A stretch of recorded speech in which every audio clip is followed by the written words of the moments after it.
या बातमीचे प्रायोजक आहे हॉटेल हैदराबादी लज्जत। आमचा पत्ता कल्याणी टॉवर समोर सोलापूर। राज्याचे उपमुख्यमंत्री अजित पवार यांचं अपघाती निधन झालेलं आहे। काय आहेत आपल्या आठवणी? विश्वास बसत नाही आहे की अजितदादा, महाराष्ट्राचे दादा हे आपल्यातून निघून गेले। जेव्हा सकाळी न्यूज आली की प्लेन क्रॅश झाला तेव्हा मनात सगळ्यांनी प्रार्थना केली की त्या प्लेनमध्ये अजितदादा नसावे किंवा उपचारासाठी हॉस्पिटलमध्ये। पण मग काही क्षणानंतर न्यूज आली की दादा त्या क्रॅशमध्ये गेले आणि अंगावर असा शहारा येतो, कारण का एवढे जवळचे संबंध। मला एक लहान बहीण म्हणून नेहमी ते बघायचे, कौटुंबिक नातं होतं। 2 महिन्यापूर्वीच मी माझी बहीण त्यांना आमंत्रण द्यायला गेलेलो माझ्या भाचीच्या लग्नासाठी आणि नेहमी काय ग प्रणती असं म्हणायचे। मी जेव्हा फोन करायची ढिकले म्हणून त्यांचे पीए असायचे, दादांशी बोलायचे, डायरेक्ट दादा बोलायचे। माझ्या मतदारसंघासाठी दादांनी खास निधी पण दिलेली, अजून त्याची कामं आपल्याला होताना दिसत आहेत। मी MLA होती, आमदार होती, तेव्हा पण दादा बोलून त्यांना अभिमान वाटला जेव्हा मी पहिल्यांदा निवडून आली आणि नेहमी मला गाईड करायचे की हे असं ते असं। दादांची काम करण्याची पद्धत तुम्हाला सगळ्यांना माहिती आहे, अशी काम करण्याची पद्धत कोणाचीच नाही आहे आजपर्यंत महाराष्ट्रात। डायरेक्ट अधिकाऱ्यांना फोन करणं, डायरेक्ट कार्यकर्त्यांची कामं करणं, कुठेही किती लांब उभा असला तरी बोलवायला हाक मारून बोलवायचे आणि प्रत्येक कार्यकर्त्याच्या मनात, हृदयात दादांनी एक जागा बनवली होती। आज कोणत्याही पक्षाचा असला तरी आज त्याच्या डोळ्यात अश्रू आलेत की दादा महाराष्ट्राचा अजितदादा नाही आहे। 2-3 महिन्यापासून दादा दिल खुलास बिनधास्त म्हणजे जगत होते।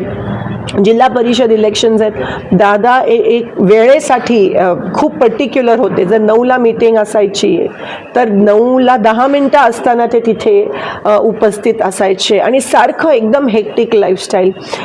ते ज्या विमानातून गेले, आज त्यांचा तो क्रॅश झाला, ते पण बारामतीमध्ये स्वतःच्या गावात क्रॅश होणं, ह्याच्यापेक्षा धक्कादायक काय न्यूज असू शकते। ते विमान, त्याच विमानातून ते सोलापूरला अनेकदा आले, ते त्यांचं नेहमीचं सॉलिड विमान होतं VSR। विमान क्रॅश होणं हे खूप शॉकिंग आहे। चॉपर तरी मी समजू शकते, पण विमान लँडिंगच्या वेळेस क्रॅश होणं नेमकं काय झालं हे कोणालाच माहीत नाही आहे आणि दादा आज आपल्यात नाही आहेत।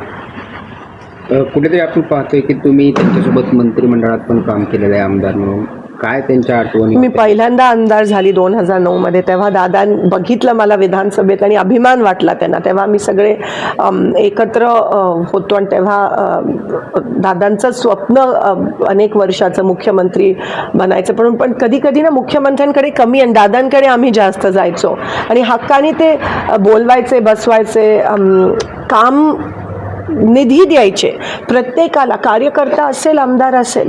आणि दादांची काम करण्याची पद्धत मला माहिती आहे। बोरामणी एअरपोर्टसाठी जेव्हा मी त्यांच्याकडे सकाळीची वेळ दिलेली, आज फोन केला तर म्हणायचे उद्या ये तू, आपण करूयात। आणि मी उद्या सकाळी दुसऱ्या दिवशी पोचायची, डायरेक्ट बोरामणी एअरपोर्टसाठी फोन करून हे 20 कोटी बोरामणी एअरपोर्टसाठी दे, सँक्शन करायचे आणि दुसऱ्या दिवशी त्याचं GR निघायचं।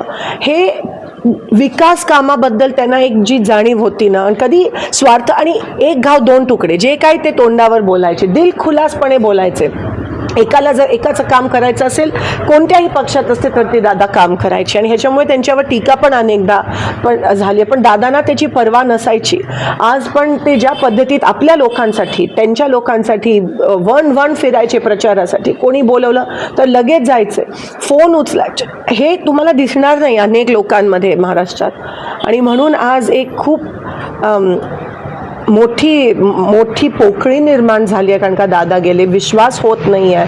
आता पण त्यांच्या मिसेस, आज पार्लमेंटचा पहिला दिवस आहे, आज प्रेसिडेन्शियल ॲड्रेस आहे, पण आम्ही काही जण जाऊ शकलो नाही जिल्हा परिषद इलेक्शनमुळे, तिथून त्या निघाल्यात आणि पवार साहेब पण मला असं वाटतं तिथून दिल्लीवरून निघालेत, सुप्रियाताई आहेत आणि पुण्यात लँड होऊन मग बारामतीला बाय रोड येणार, कारण का बारामती एअरस्पेस बंद आहे। पण मला विश्वास होत नाही आणि ते त्यांचं विमान म्हणजे जे आपण म्हणतो की ट्विन इंजिन असायला पाहिजे, सॉलिड, ते त्या बाबतीत पर्टिक्युलर होते आणि क्रॅश होणं बारामतीत स्वतःच्या गावात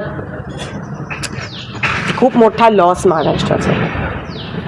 स्वादिष्ट जेवण मिळण्याचे एकमेव ठिकाण म्हणजे हॉटेल बडेपीर। फॅमिलीसाठी खास सोय, पार्सलची सुविधा उपलब्ध। आमचा पत्ता लक्ष्मी मार्केट विजापूर वेस्ट, दुसरी शाखा मुस्लिम पाशापेठ, जिंदाशहा मदार चौक, सोलापूर. ताज्या घडामोडीसाठी पाहत रहा लोकराज्य न्यूज मराठी.